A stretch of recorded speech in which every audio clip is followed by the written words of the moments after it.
مولانا طیب صاحب رحمت اللہ علیہ لکلی قاری طیب صاحب وی ده په هندستان کې شهری علاقه کې اوسېده من یو ځل باندې ته لاړم هلته هم خپلوانو رشته دارانو وی چې هلته لاړم د هغه ځای آب و هوا مې ډېره زیاته خوښه شوه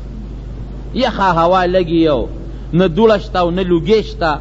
په ښاریه کې خو لوګي ډېر زیات دي ګرمي ډېره زیاته وي یخه مزېداره ښکلې هوا ده او ښایسته اوبه دي وی ما هغه خپلوانو ته وی چې تاسو مزې وکړئ مونږ خو په دې ښاریه کې مړه شو د ګرمۍ نه او د لوګو نه او د دوندونو نه او د دوړو نه ښایسته ښکلې هوا کې دیره یې مزېدارې هوا در باندې لګي او یخ اوبو ته پراته یې وی هغې وی چې یاره ټیک ده مونږ خو په دې ډېر زیات خوشحاله یو خو په یو غم مونږ اخته یو چې هغه تاسو کره نشته تاسو ښار کې نشته هسه شی دی وی بیزوګانو نه ډېر تنګ یو راځي کټوی رانه تښتئ چې کټوی پخه کو مونږ ته لږ کوټې ته ننوځو بیزو راشي په دواړه لاسه کې ونیسي ویې تښتئ ډوډۍ بار نشو پرېښودی خو چې څنګه بیزو راشي غون ښکاري ونیسي ویې تښتئ میوه بار نشو پرېښودی مونږ خو د بیزوګانو د لاسه سپې موله راغلي یو وی ما ورته وی چې لکه دا خو ډېر اسان علاج دی مړی به یې کړو که نه زه به د دارو راوړم ډوډۍ کې به یې واچو او بیزوګانو ته به یې واچو او هغې به یې وخوري ټولو بیزوګانې یو څو ورځې به ورته ډوډۍ واچو به یې خوري بس مړی به شي خلاص به شی وی مونږ هم هلکانو وی لاړم د پساري دکان ته زهر مې راواغېسته او هغه زهر مې په وړو کې ګډ کړه او د هغې نه هم ډوډۍ پخې کړه او هغه ډوډۍ م راواغېستې بره په چت باندې بیزوګانو ته ټوټې ټوټې کړې او مونږ ورته داسې بار یو پټ ځای کې کېناستو چې دا بیزوګانې به اوس راشي دا ډوډۍ به وخوري مونږ به ورته ګورو مړی به شي وی دې کې یو بیزو راله وی چې څنګه راله بیزو هغه ډوډۍ ته یې ګوته کړې داسې په دې لاس و بیزو لکه د انسان داسې لاسونو باندې شی راځي ډوډۍ راواغېسته لا ولې بین کړه ګورې که تاسو بیزو ته کتلي که نه هر شی چې خوري لا ولې بیه بیه کړه چې بیه کړه واپس یې کېښوده لاړه وی مونږ وی چې دا ګوره ورته دا خو شیخ هوښیار دی ډوډۍ ګوره بوی کړه او وی نه خوړه او لاړه او تښتېده وی چې لږ ساعت تېر شو دوه درې بیزوګانې رالې وی چې رالې څنګه هغوی یې ډوډۍ راواغېسته هغې م بوی کړه کېښوده لاړې وی چې لږ ساعت تېر شو پکې یو غټ بیز دی او یو پنځه شپږ بیزوګانې ورسره دي دې رالل وی هغه غټ بیز هغه ډوډۍ راواغېسته او پوزې ته یې ښکته کړه او بیا یې پوزې ته ونیوله دوه درې ځله وی کېښوده لاړه وی مونږ وی چې دا خو نوې نخره جوړه شوه بیزوګانې راځي او ډوډۍ بیایي او واپس ځي وی چې لږ ساعت تېر شو بلا لښکر د بیزوګانو راغی او شل دېرش او هر یو بیزو سره په لاس کې یو شنه پاڼه ده شنه هغه پاڼه یې کېښودې او رالې هغه ډوډۍ یې وخوړه د سیل مې چې څومره ډوډۍ مونږ ریچې کړې او ټوله یې وخوړه او بیا یوه پاڼه یې راواغېسته ورپسې یې وخوړه او بیا په ګډا شوې بیزوګانې خو ګډېږي م که نه په ګډا شوې بیزوګانې وی ښه تماشه یې وکړه او ګډې شوې مونږ ورته ګورو لاړې اړو اساس هرې پې ونه وی ما ملګرو ته وی چې ګوره مونږ هم وایو چې زمونږ ډاکټران په لیباټرو شی معلوموي ځکه نه ډاکټر له یو ډوډۍ اوسه چې دې کې زهر شته او که نشته ډاکټر د هغې زهر نشي معلومولی هغه که د هغې زهر معلوموي نو په لیباټرۍ به یې معلوموي اورېږه صاحب دا مونږ لیباټرۍ ته وړو هلته کې مونږ ګورو چې دې کې څه شی دی او بیزو له پروردګار په دا پوزه کې داسې لیباټري پیدا کړې ده چې هغه ډوډۍ یې بینم کړه ورته پته مو لګېده چې دې کې کم نمبر زهر دی او بیا د هغې علاج هم ورته معلوم دی چې په کومه پاڼه دا زهر ختمېږي لاړې هغه پاڼه یې راوړی هغې ورپسې وکړه هېڅ هم نشته وایه زمونږ ډاکټر او طبیب لا دا چل ورځي کوم چې رب العالمین دی بیزوګانو ته لا کم چل ښولی دی تبلیغي ملګري چا نه مې اورېدلي دي افریقې ته نو وایي چې افریقې ته لاړل نو کال یې تېر که واپس راتلل یو ملګری پکې داسې و چې هغه به ږیره او دا سر توروله بعضې خلک اوس هم ځان نه هلکان جوړوي قدرتي الله وله ویښته سپین کړي دی تور کړي هغه هم دا چالو که چېره اوس واپس کلي ته اوس روان دي او ورځ دوی پاتې دي نو ځان سره د پاکستان نه هغه د ویښتو د تورولو هغه ډبې مبې وړې دی چې واپس کړي د دمه چې د خپل ویښته ځان له تور کړم. ځنګل کې ناست دی نو ورته چی ځان له پخ کړی دا و دې اشنوس ګومند راغشتې ده وی یو هغه د توروالي هغه چې کم پوډر دی یا ملهم دی هغه اوس لګیا دی په دې مخ باندې ځان له په یو طرف باندې مګي نیمه ګیره ځان له توره کړه. دې کې بیزوګانې خوال ته ډېر زیات دی. یو بیز راغلی دی هغه ته هغه ټول سامان نیولی دی دریاب ته یې غورځولی چې دریاب ته یې غورځولی. دې ملګري اوس نورو ملګرو ته چې هلکه دا اوس څه په مصیبت وړېدم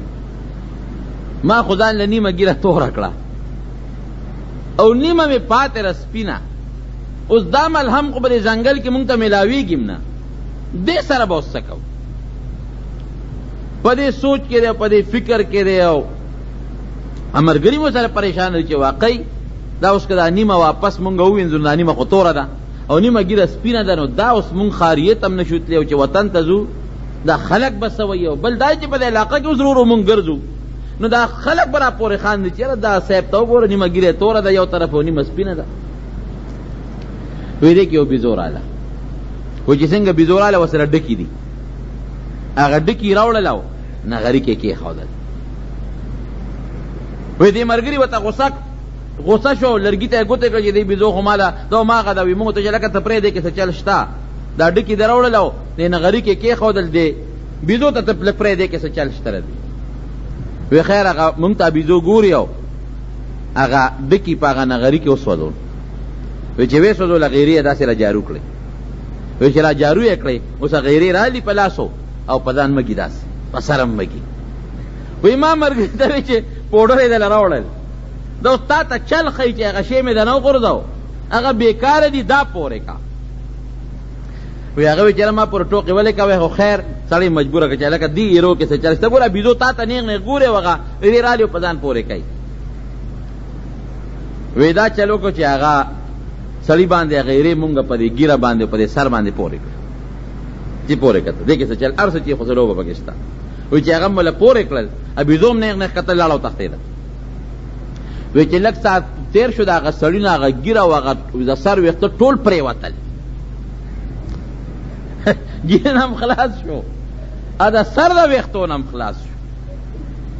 سړی غصه دی چې هلکه دا ما سره تاسو څه ظلم وکړو خدای خو دې بیخ د دې بیزو وباسي. دغې په شرمونو اوس به کلي ته ځم خلک به راته څه وایي ای به چې ته تبلیغ له دې کې تللی وي چې ګیره دې وخوری ده سر دې وخوری او دا ګیره چې اوس رالویږي او خامخا څلور پنځه میاشتې لګي په دې خو ټیم هم لګي. یاره مونږ هم پریشانه بغه هم پریشانه چې څو ورځې تېرې شوې نو د دې سړي په هغه ګیره کې او په هغه سر کې هغه ویښته راوټوکېدل لکه ویښته غټېږي. وی بالکل تور راووتل یو ویښته په سر کې او په ګیره کې سپین نو مکمل د ویښ نه تور ویښته را پیدا شو او چې څومره به لوېدل تورېدل به مکمل لکه د نوجوانانو او لکانو چې څنګ سره او ګیره تورې دقسې تور ویښتې راووتل. بیزو ته چا دا عقل خولی دی دا سوچ او فکر چا ورته خولی دی داسې بوټې وله را پیدا کړه داسې ډکي وله په ځنګل کې را پیدا کړه الله پیدا کړي د خدای قدرتونه شته چې هغې ایرې دې په سپینو ویښتو باندې هم پورې کړې دا به دنه ورجوي او د هغې په دې به تور ویښته را پیدا کړي. که انسان وایي چې زه په دې کامیاب یم چې زما حکمت زده دی زما ډاکټري زده ده زما طب زده دی د بیزو نه زیات طب او د بیزو نه زیاته ډاکټري انسان نشته. دا ورته حقیقت ویم وایي. ما ته یو سړي خبره کوله وی مونږ یو مارغه ښکار کړ په ځنګل کې. وی چې مارغه م ښکار کړ او مونږ راوړو مونږ حلال کړ نو وی دا پتون یې ماتو یقین وکړه نو وی چې پتون وله مونږ وکته نو د هغې پتون نه د یو بوټي پټ تاو کړی و پټ هغه پټ و پورې نښتی و. وی مونږ ورېږئ دا ګورو چې دا پټ دی ولې تاو دی. وی چې پټ هم تې په قلاره جدا کړ او لاندې م د هغې هغه پتون وکته او بیا م وله هغه پتون اوسیره لکه اپریشن چې کوې نو د هغې اډوکې ماتو. ګوره رب العالمین دا هغې ته په عقل کې چولی دي چې دا اډوکې ستا مات دی د پلانکې اونې پټ چې ته تو کې نو هغه اډوکې به ځای له ورولي. نو انسان په څه باندې غاوره دی دی په څه انسان دی دی په کم یو دکې کم طاقت دی چې دی وایي زه په هغې اوچته یم یو څیز دی په ده کې چې په هغه څیز به دی کمال ته رسېږي. هغې ته د قرآن او د حدیث علم او پویه ګورې وایي، د قرآن او د حدیثو پویه چې دا پویه چا سره ده، دا د الله په نس کمال ته رسېدل انسان دی. او چې دا پویه چا سره هم نشته، خو لګیا دی بس خېټې له ګټه کوي که نه. که ډاکټر لګیا دی او ډاکټري کوي، یو ایمان ورسره او دیانت ورسره خو ټیک ده، خو که ایمان ورسره نه او دیانت ورسره نه، د مقصد څه دی؟ خېټې له پیسه پیدا کوي. که یو انجینیر لګیا دی، یو بل یو افسر لګیا دی، ایمان ورسره و د ایمان لاندې دی خدمت کوي خو ټیک ده، خو که ایمان ورسره نه، دې سره لګیا دی محنت او خواري کوي، صرف او صرف د خپلې خېټې دپاره لګیا دی. نو خېټې له خو سپین لګیا دی منډې وي، خېټې له خو خرم لګیا دی منډې وي، خېټې له خو میګیم لګیا دی، خېټې له خو دا کبان هم لګیا دی. بیا زمونږ او ردي په منځ کې فرق څه شو؟ بلکې خدای شته مونږ مسلمانان د دې کافرو نه ښه یو. ګورئ مونږ که بیا هم ډوډۍ خورو که نه، د پیغمبر په طریقې خورو، ښکلې مزېدار ورته کینو، پرلت ورته وغځو، درستخان هم مخکې پروتي او ښه په مینه روټۍ وخورو. او دا ظالمان پیرنګیان او انګریزان او کافران چې ډوډۍ خوري، د هغې هغه خوراک هم د سپو او د خرو په شکل وي، هغې هم په ولاړه خوري او دې هم په ولاړه خوري. فرق پکې څه شو؟ نو لوی څیزونو د کمال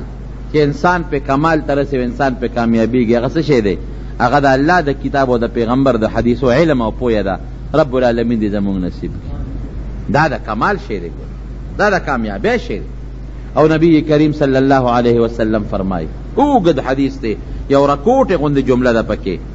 چې العلماء ورثة الانبیاء، علما دا د پیغمبرانو وارثان دي، د پیغمبر وارث دی.